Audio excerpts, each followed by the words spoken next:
কি। তো আমি আবার চলে এলাম আমার বাড়ির পুজোর ভিডিওর থার্ড পার্ট। তো এখানে আমি তোমাদেরকে জাস্ট এটাই দেখাবো যে আমার বাড়িতে কি অনুষ্ঠানটা হয়েছিল। এত লং প্রসেসে অনুষ্ঠানটা হয়েছিল, ৬-৭ ঘন্টা ধরে অনুষ্ঠানটা চলছিল।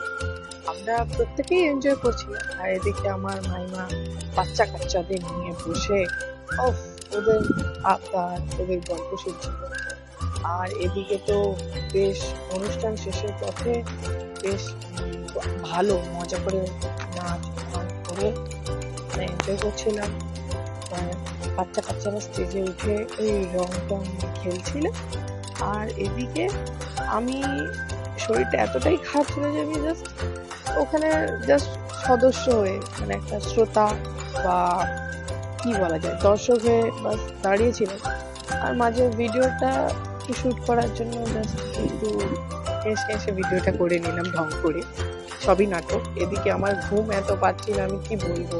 ভিডিও ফুটেজ যতক্ষণ আছে ততক্ষণ আমার দাঁতে মুখে হাসি, আর না হলে এত কষ্ট হচ্ছিল না।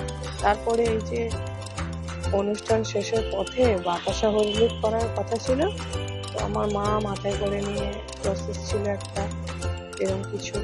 তো আমার মা এরকম বাতাসা হলুদ করছিল, তো আমি নিজেকে মাতানোর জন্য একটা সময় বসেই পড়েছিলাম। তারপরে আর ভিডিও করা হয়নি। তো এইটুকু, টাটা।